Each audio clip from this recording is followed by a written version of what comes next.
దేవుడు మనల్ని ఈ పరిశుద్ధ దినంలో బయటకు నడిపించాడు. దేవునికి స్తోత్రాలు చెల్లించుకుంటున్నాం. అయితే ఇది నా లేఖన భాగాన్ని మనం పరిశీలించినప్పుడు మనమందరము సజీవులుగా ఉన్నాం. అయితే శారీరకంగా సజీవులమా?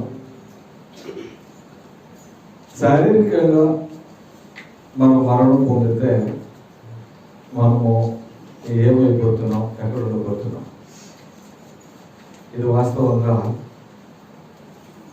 చనిపోయినప్పుడు ప్రసంగం. ఇది నా లేఖన భాగాలు అలాగే ఉన్నాయి.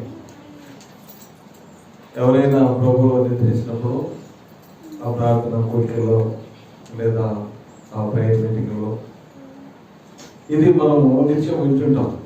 అయితే ఎంతవరకు వింటామో ఏమో తెలియదు కానీ కానీ ఖచ్చితంగా మనం వినవలసినటువంటిది ఇప్పుడే. ఎందుకు అంటే సిద్ధపడకూడదు. మనం సిద్ధపడవలసినటువంటి మరణం పొందిన తర్వాత మనం ఎక్కడ ఉండాలనుకుంటున్నాం విశ్వాసంగా. ఈ మరణము అనేటువంటిది మన జీవితంలో వాస్తవం. ప్రతికి కష్టం ఉంటుంది, దుఃఖం ఉంటుంది, కోపం ఉంటుంది, మరణం ఉంటుంది, బాధ ఉంటుంది, వేదన ఉంది, అన్నీ ఉన్నాయి. అయితే ఇవన్నీ కూడా వాటిల్లో తిరిగి పొందలేనటువంటిది, మరలా ఇంకొకసారి చేయలేనటువంటిది. కష్టం వచ్చిందనుకో దాని సుఖం వస్తుంది, తర్వాత కష్టం రావచ్చు.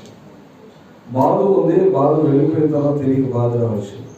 కానీ మరణం అనేది ఒకసారి వస్తుంది. అది ఒకసారి వస్తుంది.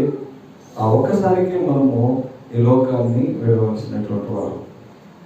ఇటువంటి విధానంలో క్రైస్తవ జీవితం ప్రత్యేకమైనటువంటిది.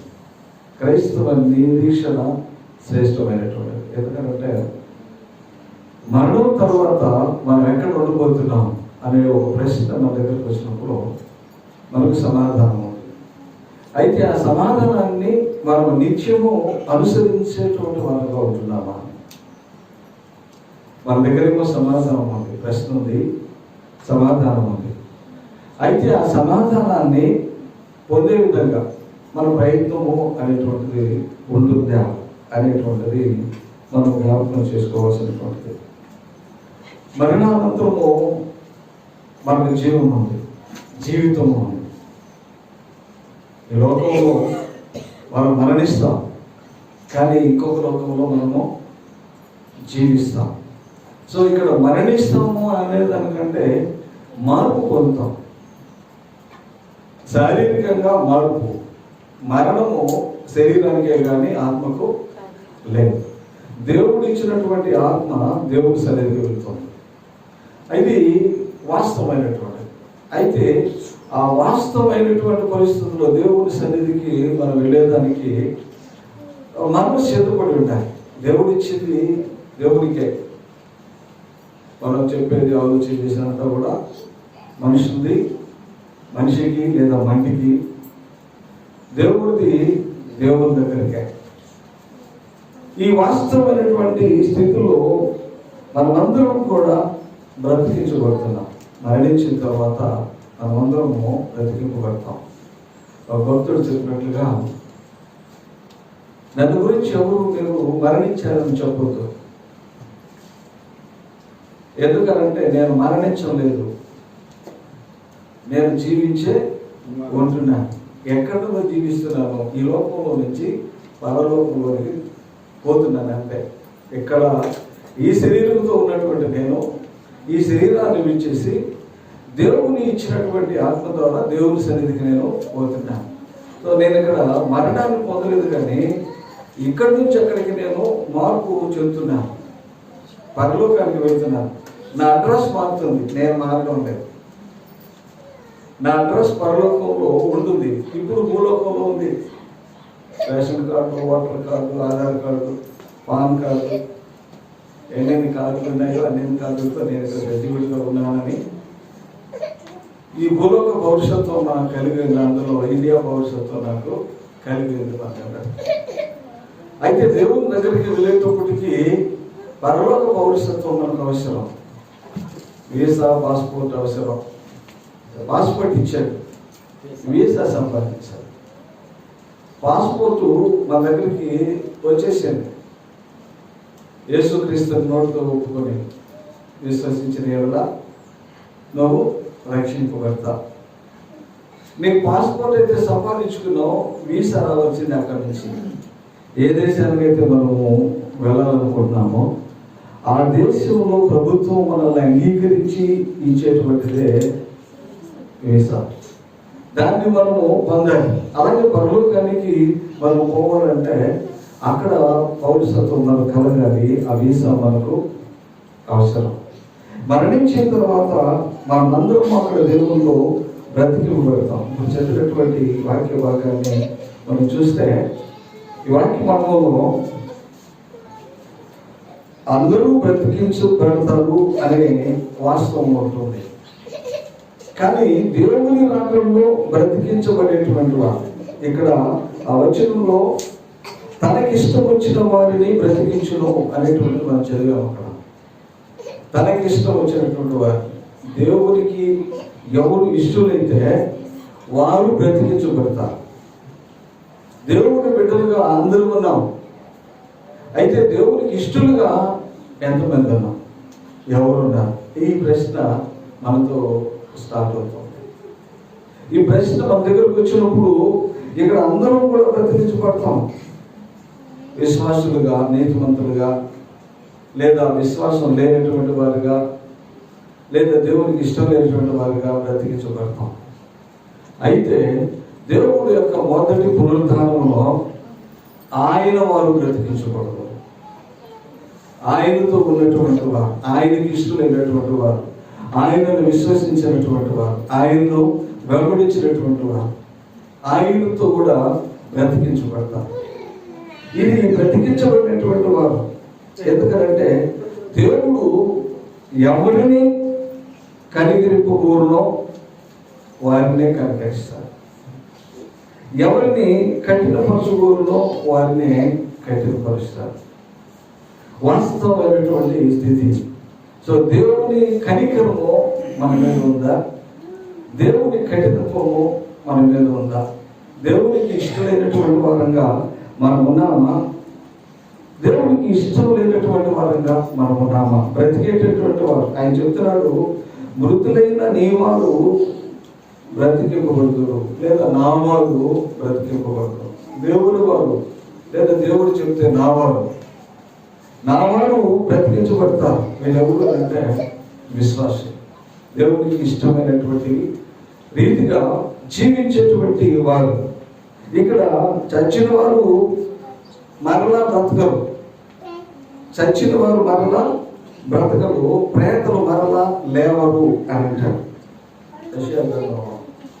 అంటే ఇక్కడ చచ్చిన వారు, దేంట్లో చచ్చినటువంటి వారు? ఆత్మలో. పౌలు గారు అంటున్నాడు, జీవించుచున్నావు నీ పేరు మాత్రం ఉంది, కానీ అయినా నీవు మృతుడవే. జీవించేటువంటి పేరు మనకు ఉంది, కానీ మృతుడుగా మనం జీవిస్తున్నాము, చనిపోయినటువంటి వాటిగా జీవిస్తున్నాము. ఇక్కడ లేపబడేటువంటి ఆ స్థితి, లేపబడేటువంటిది మనము పొందగలిగి ఉంటున్నామా అనేటువంటిది ఇక్కడ మనం చూడం. అందరూ లేపబడతారు, కానీ ఒకేసారి కాదు. కానీ విశ్వాసులు ముందుగా దేవుని రాకడలో తెస్సలోనికీ పత్రికలో మనం చూస్తే ఆర్భాటంతోనూ కడబోడి శబ్దంతోనూ దేవుడు వచ్చేటప్పుడు మొదట మృతులు లేస్తారు.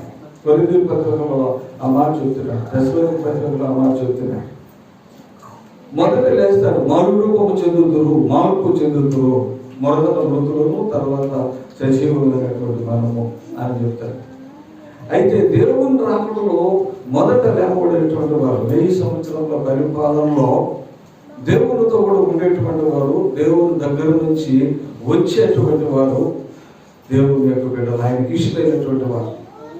ఈ మొదటి పునరుద్ధానంలో పాల్పొందినటువంటి వారు ధన్యులు. ప్రకటన గ్రంథంలో మనం చూస్తే 20-5 వచనాల్లో అక్కడ చెప్తాడు, మనము బ్రతకడం, జీవించడం, ఆ మొదటి పునరుద్ధానంలో పాల్గొన వారు ధన్యులను పరిశుద్ధులనే ఎందురు అని చెప్తారు. దేవునికి ఇష్టం వచ్చినటువంటి వారు ఆ 1000 సంవత్సరాల పరిపాలన ఉంటారు, వీళ్ళు ధన్యులు. సో దేవుని బిడ్డలుగా మనం ఉన్నటువంటి వారు బ్రతికింపబడుతున్నాము. ఆ బ్రతికింపబడేది ఆ సమయంలో మనం బ్రతికించబడతాము. ఆత్మీయంగా శారీరకంగా ఉన్నాం, బ్రతుకుతున్నాం. ఈ జీవితంలో బ్రతికింది ఇంటి మనుషులకి ఏం చేస్తున్నాడు, ఏం జీవిస్తున్నాడు అని అంటే, పుట్టామా, పెరిగామా, చనిపోయామా ఒకటి, సంపాదించామా, తిన్నామా, నిద్రపోయినామా ఇంకొకటి. సో ఈ 2 విషయాల్లో మానవుడు పోతుంటున్నాడు. అయితే దేవుడు ఆధ్యాత్మికంగా ఎన్నో విషయాలు మనకు నేర్పించాడు. దేవుణ్ణి ప్రేమించు, పొరుగు వాడిని ప్రేమించు. ఇక్కడ దేవుడిని ప్రేమిస్తే దేవుడి సన్నిధిలో ఉంటావు, పొరుగు వాడిని ప్రేమిస్తే పొరుగు వారితో కలిసి జీవించేటువంటి సంతోషకరమైనటువంటి ఒక జీవితం నీకు అమర్చబడుతుంది. దేవుని బిడ్డలుగా దేవుని సన్నిధిలో మనం ఉన్నప్పుడు ఈ విధమైనటువంటి ఆయన పరిపూర్ణంగా నమ్మిన వారిని ఆయన వెంట పెట్టుకొని వచ్చును. రాబోయేటప్పుడు ఆయన తనను నమ్మిన వారిని వెంట పెట్టుకొని రాబోతున్నాడు. ఆ వచ్చేటువంటి స్థితిలో మొదటి పునరుద్ధానంలో మనము పాల్గొంపులు కలిగి ఉన్నాము. మొదటిదిగా మన ప్రభువులో ఉంటున్నాము. రెండవదిగా మనం చూస్తే మరణించినటువంటి వారుగా ప్రభు వద్దకు మనము పోతామా. పౌలుగా చెప్పారు, నా పరుగు కడగొట్టించదని నా విశ్వాసాన్ని కాపాడుకుంటుంది. ఈ విశ్వాసం కాపాడుకోవడం చాలా కష్టమైనది. వాస్తవం ఇది ఒక నిజమైనటువంటి విశ్వాసకి తెలుస్తుంది. విశ్వాసాన్ని కాపాడుకోవడం అంత సులభమైనటువంటి పని కాదు. కానీ పౌలు గారు చెప్తున్నాడు, నా పరుగు కడగొట్టించేదని. పరుగు, ఈ జీవితం అంతా పరుగే. ప్రయాసము, భారము, వేదన, కన్నీరు, దుఃఖము, ఇది ప్రయాసమే. ఈ ప్రయాసంతో ఆ పరుగును కడగొట్టిస్తున్నాను నేను. అయినా నా విశ్వాసాన్ని నేను ఎప్పుడు కోల్పోలేదు. ఇది క్రైస్తవ విశ్వాసం. క్రైస్తవ విశ్వాసంలో దేవుని దగ్గరికి మనం మరణించిన తర్వాత వెళ్ళేదానికి, దేవుని దగ్గరికి వెళ్ళేదానికి ఇది మనకు చాలా ఉపయోగకరమైనటువంటిది, శ్రేష్టమైనటువంటిది. మనము ఉన్నంత వరకు ఇక్కడ మనం చదివినటువంటి పత్రిక పాఠంలో ఎన్నో వచనాలు, అక్కడ ప్రతి వచనం మనం దాని గురించి చెప్పుకోవచ్చు. కానీ 5వ అధ్యాయము 7వ వచనంలో, ఈ దేహములో నివసించుచున్నంత కాలము ప్రభువుకు దూరంగా ఉన్నాము. వాస్తవమైనటువంటి ఈ దేహముతో నివసించుచున్నంత వరకు ప్రభువుకు దూరంగా ఉంటున్నాం. అయితే మనము దగ్గరగా ఉన్నాము అని చెప్పుకుంటున్నాం. ప్రభువుకు చాలా సన్నిహితంగా ఉంటున్నాం. బైబిల్లో మనం చూస్తే అందుకు కొంతమంది వచ్చారు, ప్రభువా నీ నామమున అద్భుతములు చేయలేదా, నీ నామమున మహత్కార్యాలు చేయలేదా, నీ నామములో మేము సువార్త ప్రకటించలేదా, దయ్యాలు వెళ్ళగొట్టలేదా, ఎన్ని చేసాము. దేవుడు మెచ్చుకుంటారు అనుకుంటాను. పాపం అందరూ కూడా వాళ్ళలో మనం కూడా ఉంటాం. మెచ్చుకున్నారు అనుకుంటారు. ఆయన ఏమన్నట్టు ఒకే మాట, అక్రమము చేయువారి ద్వారా నా ఎదురండి పోటీ. ప్రసంగి గ్రంథంలో చెప్తారు, నీతివంతుల మాటలు ములుకోలు వలె ఉంటాయి. ములుకోలు. సో దేవుడు ఇచ్చినటువంటి ఈ మాటలు మనకు నొచ్చుకుంటుంటాయి. ఖచ్చితంగా దేవుని మాట నీకు నొచ్చుకుంటే నువ్వు మార్పులోకి వచ్చేదానికి ప్రయత్నం చేస్తున్నావు లెక్క. దేవుడి మాట నీకు నొచ్చుకుంటే, ఈ వాక్యం నాకే అని నువ్వు అనుకుంటే ఖచ్చితంగా దేవుడు నీతో మాట్లాడుతున్నాడు. అయితే ఈ వాక్యం నాది కాదు, ఇంకొకరితో ఉన్నానంటే అప్పుడు నువ్వు దేవుడి వాక్యాన్ని అంగీకరించాల, తప్పించుకునేదానికి ప్రయత్నం చేస్తున్నావు. తప్పించుకునేటువంటి ప్రయత్నం మనల్ని దేవుడి సన్నిధికి నడిపించదు. ఎప్పుడు కూడా మనం తప్పించుకోకూడదు, ఒప్పుకోవాలి, నిలబడాలి, సత్యాన్ని గ్రహించాలి, సత్యాన్ని ఒప్పుకోవాలి. ఎప్పుడైతే సత్యాన్ని గ్రహించి మనం ఒప్పుకుంటామో ఖచ్చితంగా దేవుడు మనకు కావాల్సినటువన్నీ కూడా అనుగ్రహిస్తూనే ఉంటాడు. దేవుని సన్నిధిలో ప్రభువు వద్దకు మనం వెళ్ళాలి అని అంటే ఖచ్చితంగా సత్యాన్ని నవ్వుకోవాలి. ఇది కఠినమైనటువంటి మాట, కఠినమైనటువంటి మాట. దీంట్లో మార్పు లేదు. నువ్వు ఏ యొక్క కార్యంలో ఉన్నా, ఏ పరిస్థితిలో ఉన్నా, ఏ విధానంలో ఉన్నా మార్పు అనేటువంటిది లేదు. కఠినమైనటువంటి ఈ మాట, ఆ మాటను మనం జ్ఞాపకం చేసుకోవాలి. ఇక్కడ ఒకవేళ దేవుని సన్నిధికి మనం పోవాలని అనుకున్నప్పుడు కొన్ని వచనాలని మనం చూస్తే, కీర్తన గ్రంథంలో 5వ అధ్యాయము 6-7 వచనాన్ని మనం చూస్తే, 6-7 వచనాల్లో కొన్ని మాటలు మనకు కనబడతాయి. ఏంటంటే, అబద్ధముడు వారిని నీవు నశింపు చేయదువో, కపటము చూపి నరహత్య జరిగించువారు యెహోవాకు అసహ్యులు అంటారు. ఇక్కడ అబద్ధము, కపటం అది దేవుని యొక్క స్థితిలో. అలాగే 7వ వచనాన్ని మనం చూస్తే, నేనైతే నీ కృపాతిశయమును బట్టి నీ మందిరములో ప్రవేశించదును, నీ ఎడల భయభక్తులు కలిగి నీ పరిశుద్ధాలయము దిక్కు చూసి నమస్కరించదు. పరిశుద్ధాలయము దిక్కు చూసి నమస్కరించదు అని అంటే ఎక్కడో ఉన్నాడని లెక్క. పరిశుద్ధాలయంలో ఉంటే అది చూడాల్సిన అవసరం ఉందా? కానీ కొన్ని పనులు మనం కూడా చూస్తుంటాం, కొన్ని అవసరాలు వస్తున్నాయి, కొన్ని కార్యాలు వస్తుంటాయి, మనము దేవుని సన్నిధికి రాలేకపోతుంటాం. నిజమైన విశ్వాసకుడు ఖచ్చితంగా దేవుని ఆలయం వైపు చూపు ఉంటాం. సో ఖచ్చితంగా నీ మనస్సు ఇక్కడ ఉంటే నువ్వు దేవుడితో కూడా ప్రయత్నం చేస్తున్నావు. ఖచ్చితంగా ఆ ప్రయత్నం అనేటువంటిది ఆ పరిపూర్ణంగా దేవుని సన్నిధిలో మనము ఉండగలగాలి. దేవుడు లేనటువంటి చోటులో, దేవుడు మనకు నడిపించలేనటువంటి స్థలాల్లో మనం ఉంటే ఆలోచన రాదు, ఎప్పటికీ రాదు. ఆలోచన అయితే రానే రాదు. ఇక్కడ పరిపూర్ణంగా దేవుని యొక్క బిడ్డలుగా ఒక మాట చెప్తాడు కీర్తన గ్రంథంలో 15వ కీర్తన. అదంతా కూడా దేవుని సన్నిధిలో ఉండేటువంటి వాడు ఎలా ఉండబోతున్నాడు అనేటువంటి మాట చెప్తాడు. అక్కడ 15వ కీర్తన మనం చూస్తే అక్కడ కీర్తన 5 వచనాలు ఉన్నాయి. 5 వచనాల్లో ఒక మాట చెప్తాడు, యెహోవా నీ గుణాలను అతిథిగా ఉండదగిన వాడెవడు, నీ పరిశుద్ధ పర్వతం మీద నివసించగలిగిన వాడు ఎవడు. ఈ ప్రశ్న దేవుని సన్నిధిలోకి ఉండేటువంటి వాడికి ఎవరు ఉంటారు అనేటువంటి మాట ఇక్కడ చూస్తే, ఒకటి యథార్థమైనటువంటి ప్రవర్తన, రెండోది నీతి, హృదయపూర్వకంగా దేశాన్ని పలికేటువంటి వాడు, ఇంకా నాలుగుతో కొన్నెమలాడేటువంటి వాడు కాదు, పొరుగు వాడికి కీడు చేసేటువంటి వాడు కాదు, పొరుగు వాడి మీద నింద మోపేటువంటి వాడు కాదు. వీళ్ళందరూ దేవుడి దృష్టికి అసహ్యులు. ఈ కార్యాలు చేసినటువంటి వాడు అసహ్యులు అంటారు. అయితే యెహోవా యందు భయభక్తులు గల వారిని ఆయన సన్మానించును. అతడు ప్రమాణం చేయగా నష్టము కలిగిన మాట తప్పుడు. ఎవరిని సన్మానిస్తున్నాడంటే, మాట చెప్పిన తర్వాత నష్టం కలిగిన కూడా దాని నుంచి వదలకూడదు. ఈ ఖచ్చితంగా ఆ మాట మీద నిలబడాలి. దేవుని సన్నిధిలో దేవుని దగ్గర ఒక మాట చెప్తారు, నువ్వు అవునంటే అవును, కాదంటే కాదు. అవునంటే అవును అని ఉండాలి, కాదంటే కాదని ఉండాలి.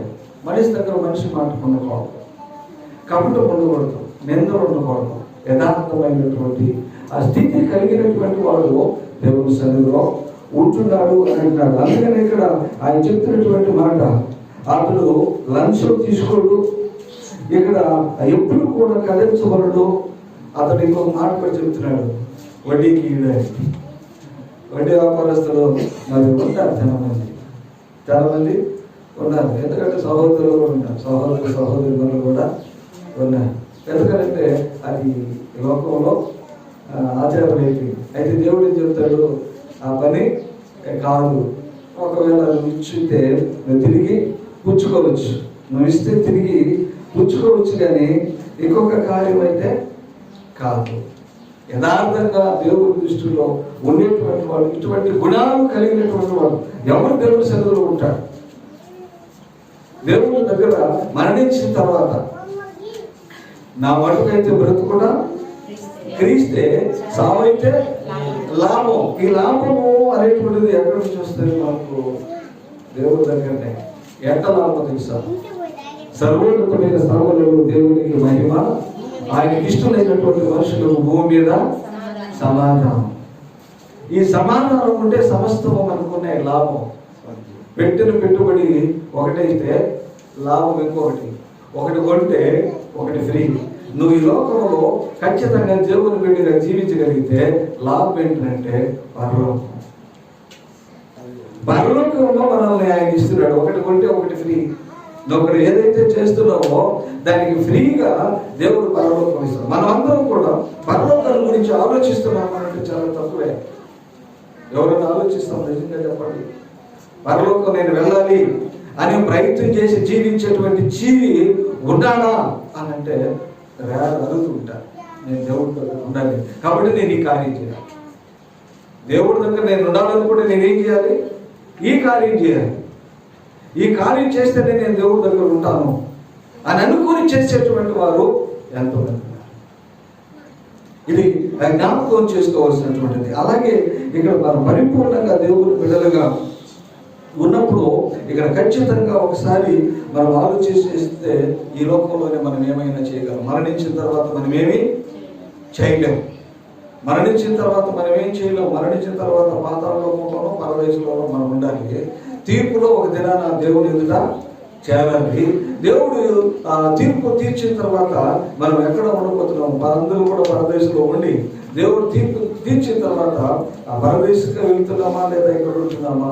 ఎక్కడెక్కడ ఉండబోతున్నాం? ఏ పరిస్థితిలో ఉంటున్నాం? యేసుక్రీస్తు వారు పాతాళంలో దిగి అని అంటాడు. అక్కడ కొంతమంది ఉన్నారు. పరదేశకు ఎక్కి అని అంటాడు. అక్కడ కొంతమంది ఉంటున్నారు. ఇక్కడ వీళ్ళందరినీ కలిపి తీర్పు దినానికి ఒక దినాన్ని తీసుకుని ఇస్తారు. అంతగా అంతము అనే ప్రకటన గ్రంథంలో మనం చెప్తాడు ఆయన ఏమని? పరిశుద్ధ యెరూషలేము పరిశుద్ధమైనటువంటి కన్యక కొరకు ఎదురు చూస్తూ వస్తుంది అని. అలంకరింపబడినటువంటి కన్యక కొరకు వస్తుంది అని. వచ్చేదానికి సిద్ధపడినటువంటి వారంగా మనం ఉన్నామా? దేవుడు ఇచ్చినటువంటి ఈ సమయంలో దేవుని బిడ్డలుగా మనం ఉంటున్నామా అనేటువంటిది. ఇక్కడ మూడవదిగా మనం చూస్తే మనము మరణించిన తర్వాత అక్కడ ఈ మూడవ పాఠంగా మనం చూస్తే యెషయా గ్రంథం 51వ అధ్యాయము 11వ వచనాన్ని మనం చూస్తే, యెహోవా విమోచించిన వారు సంగీత నాదముతో సియోనుకు తిరిగి వచ్చెదరు. నిత్య సంతోషము వారి తలల మీద ఉండును. వారు సంతోషానందము గలవారగుదురు. దుఃఖము నిట్టూర్పును తొలగిపోవును అని అంటాడు. దుఃఖము నిట్టూర్పు తొలగిపోయేది ఎక్కడంటే అక్కడనే, ఇక్కడ లేదు. ఎందుకనంటే ఇక్కడ ఈరోజు సుఖంగా ఉన్నామంటే రేపు కష్టం వస్తుంది, ఎల్లుండి సుఖం వస్తుంది, తర్వాత వస్తుంది పగలు రాత్రి, వెలుగు చీకటి, సుఖము దుఃఖం. ఇవన్నీ కూడా మనకు వెంబడే వస్తున్నాయి. కానీ పరలోకంలో దేవుడు వెలుగైనాడు. అక్కడ ఏ తలుపులు వేసుకునే అవసరం లేదు, ఏ బిల్డింగ్ కట్టుకుని భద్రం చేసుకునేటువంటి అవసరము లేదు. ఖచ్చితంగా దేవుడు వెలుగుగా ఉంటున్నాడు. మనమందరం అక్కడ ఆనందంతో ఉంటాం. అక్కడ ప్రకటన గ్రంథంలో మనం చూస్తే 21వ అధ్యాయంలో పరిపూర్ణంగా దేవుడు ఇచ్చినటువంటి కృప 6వ వచనాన్ని మనం చదివితే,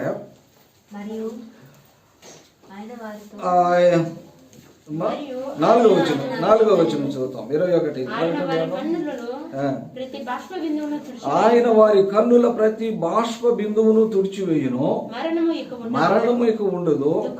దుఃఖమైనను ఏడ్పైనను వేదనైనను ఇక ఉండదు అని చెప్తున్నాడు. ఇక్కడ మరణం లేదు, దుఃఖం లేదు, వేదన లేదు. ఈ లేనటువంటి స్థలము పరలోకంలోని దేవుని సన్నిధిలోనే. ఈ లోకంలో మనం జీవించినంత కాలం ప్రభువు చెప్పినటువంటి మాట ప్రకటన గ్రంథంలోనే, వారు తమ ప్రయాసలు మాని విశ్రాంతి పొందుదురు అని. ప్రయాసలు మాని విశ్రాంతి పొందుదురు. ప్రయాస ఈ లోకంలో ఉన్నంత కాలం ప్రయాసే. దేవుడి సన్నిధిలో మాత్రమే విశ్రాంతి.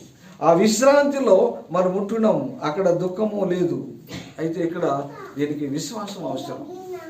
వినటం వలన విశ్వాసం కలుగును. దీనికి వినడం అనేటువంటిది ముఖ్యం. విశ్వాసం కలుగును. రోమపత్రికలో చెప్తాడు, ఆ విశ్వాసం ఉంటేనే మనం వినగలుగుతాం. విశ్వాసం లేకుండా మనం వినలేం. ఒకవేళ మనం అందరం కూడా ఇక్కడ వచ్చినప్పుడు అందరూ అనేకాలుగా వస్తున్నారు, వాక్యం చెప్తుంటున్నారు. నువ్వు వాక్యం వింటున్నావు. వినేటప్పుడు వాక్యాన్ని నువ్వు ఎలా వింటున్నావు అని అంటే తక్కిట్లో పెట్టి చూసి వింటున్నావు. తక్కిట్లో పెడుతున్నావు వాక్యాన్ని పెడుతున్నావా, వచ్చిన వ్యక్తిని పెడుతున్నావా? ఇక్కడ వ్యక్తిని బట్టి వాక్యం తక్కిట్లో ఉంటుంది. వచ్చేటువంటి వ్యక్తిని బట్టి, చెప్పేటువంటి వాక్యాన్ని బట్టి, వినేటువంటి మనిషిని బట్టి ఆ తక్కిడు ఉంటుంది. పాస్టర్ గారు వస్తున్నారా, గుడికి పోవాలి ఈరోజు అని అనుకుంటారు. లేదు మనకు ఫ్రెండ్ ఉన్నాడు, తెలిసిన ఆయన ఉన్నాడు, మనకు బెస్ట్గా బాగున్నాడు, ఈరోజు ఆయన వస్తున్నాడు, మనం బాగోవాలంటారు. ఇంకొకరు వస్తారు వాక్యం చెప్పేదానికి. ఎవరు వస్తున్నారంటే ఎవరో తెలియదు, ఆయన ఎందుకులే ఇంటికా. సో ఇది విశ్వాసం లేనటువంటిది. వ్యక్తి మీద కాదు, వాక్యం మీద విశ్వాసం. దేవుని మాట ఎప్పుడు కూడా ఒకటే. ఆ మాటను ఎప్పుడు మనం వినగలుగుతున్నామో ఖచ్చితంగా దేవుని యొక్క ఆశీర్వాదంలో పెరిగేదానికి అవకాశం మనకు కలుగుతూనే ఉంటుంది. వినుట వల్ల విశ్వాసం కలుగును, నమ్మిన వానికి రక్షణ కలుగును. ఈ విశ్వాసము, ఈ రక్షణ ఇక్కడ పరిపూర్ణంగా మనకున్నప్పుడే మన పరలోకంలో ఉంటాము అనేటువంటి సత్యాన్ని కూడా మనం జ్ఞాపకం చేసుకోవాలి. ఆ సత్యాన్ని మనం జ్ఞాపకం చేసుకుంటేనే ఇక్కడ ఆయన చెప్పినట్లుగా కొందరు నిత్య జీవానికి, కొందరు నిత్య నరకానికి. దేవుడు చూపించినటువంటి మార్గం, దేవుడు ఇచ్చినటువంటి ఆశీర్వాదం అయితే దేవుని సన్నిధికి, మనమైతే ఎక్కడికో పోవాలంటున్నాం. నా తండ్రి చేత ఆశీర్వదించబడిన వారులారా రండి, నా కుడి పార్శ్వాన ఉండండి అంటున్నాడు. నా తండ్రి చేత శపింపబడిన వారులారా రండి, నా ఎడమ పక్కన మీకు ఏర్పాటు చేసిన బిలం ఉంది అని చెప్తున్నాడు. ఇక్కడ దేంట్లో మనం ఉన్నాం? ఈ లోకంలో మనం ఉన్నంత కాలము దేవుని బిడ్డగా జీవిస్తూ పరలోకంలో స్థానం సంపాదించాలని ప్రయత్నం చేస్తున్నాం. మరణం వస్తుంది, అది ఖచ్చితంగా అందరికీ వస్తుంది. అది అందరూ ఇక్కడి నుంచి తీసుకొని పోతుంది. అయితే ఇక్కడి నుంచి తీసుకొని పోవడం దేవుని సన్నిధిలోకి తీసుకొని పోతుందా, దేవునితో కూడా ఉండేదానికి మనము సిద్ధపడిందామా అనేటువంటి ప్రశ్న ఇక్కడ అవసరం మనకు. దేవుని కృపలో, దేవుని ప్రేమలో దానియేలు గ్రంథం 2:2 చెప్తాడు, కొందరు నిత్య జీవమును అనుభవించుటకును, కొందరు నిందల పాలుగుటకును, నిత్యము హేయులగుటకును మేల్కొందరు అంటాడు. మనం బ్రతికేటువంటి బ్రతుకు మేల్కొల్పు. ఆ మేల్కొల్పు ఆత్మకు ఉండాలి. మేల్కొల్పు ఉంటేనే మన పరలోకం. దేవుని బిడ్డలుగా చివరిగా ఇక్కడ మనం ఈ ప్రశ్నలతో మనం చూస్తే, ఒకటి, దేవుని యొక్క బిడ్డలుగా, విశ్వాసులుగా మనం ఉన్నామా, మనమందరము బ్రతికింపబడతాం అనే విశ్వాసం, లేదా మనమందరము ఆయనతో కూడా రాబోయేటువంటి వారిలో ఉన్నామా, లేదా ఆయన యొక్క కార్యములో, నిత్య జీవములో సంతోష ఆనందంతో మన జీవితాన్ని, లేదా మనము దేవుని సన్నిధిలో స్థలాన్ని శాశ్వతపరుచుకుంటున్నామా? ఈ 3 మాటలు మనం చూసినప్పుడు, ఒకవేళ మరణించినటువంటి వారికి ఇచ్చేటువంటి ప్రసంగము కాదు, ఇక్కడ మనము ఆలోచన చేస్తే మనమందరము జీవించుచున్నాము, కానీ అయితే మృతులమే. అందుకనే దేవుడు ఈ వాక్యాన్ని మనకు ఈ దినాన మనకి ఇస్తున్నాడు. మనల్ని మనం పరిశీలించుకోవడం, మనల్ని మనం సిద్ధపరచుకోవడం, మనల్ని మనము దేవునికి అర్పించుకుని దేవునితో కూడా ముందుకు కొనసాగడం. ఈ కొనసాగడం అనేటువంటి ప్రయత్నం ఒకరోజుతో జరిగేటువంటిది కాదు, ఒకరోజుతో అయ్యేటువంటిది కాదు. ఈ లోకంలో జీవించేటువంటి ఒక వ్యక్తికి ఒక అధికారం ఉంటేనే, అధికారాన్ని పోతే తట్టుకోలేకపోతున్నాడు. ఆ యొక్క జీవితం నీ దగ్గర ఉంటే పరిపూర్ణంగా దేవుడు ఇచ్చేటువంటి ఆ స్థలాన్ని మనం సిద్ధపరచుకుంటాం. చివరిగా మరొకసారి ఆలోచన చేస్తే, ఎందుకు ఈ దినాన మనము ఈ మాటలను జ్ఞాపకం చేసుకుంటున్నాం? ఎందుకు మరణాన్ని గురించి మనం జ్ఞాపకం చేసుకుంటున్నాం?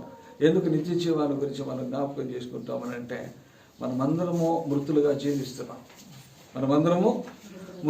జీవిస్తున్నాం. బ్రతుకుచున్నామని పేరు మాత్రం మనకు ఉంది, కానీ పౌలు గారు చెప్పినట్టు అయినా మనము మృతులమే. ఇక్కడ ఆ మృతతుల్యంగా జీవిస్తున్నటువంటి జీవితం దేవుని సన్నిధికి మనల్ని నడిపించదు. నిత్యం మనం పొందాల్సినటువంటి వారు. దానికి ఇదే సమయం, ఇదే రక్షణ దినం, ఇదే అనుకూల సమయం, ఇదే రక్షణ దినం. ఇప్పుడే రక్షించబడండి, ఇప్పుడే మార్చుకోండి. ఇది మనకు నిత్యము మన చెవుల్లో మారు మోగాల్సినటువంటి మాటలు, అనునిత్యము మనం జ్ఞాపకం చేసుకోవాల్సినటువంటి మాటలు.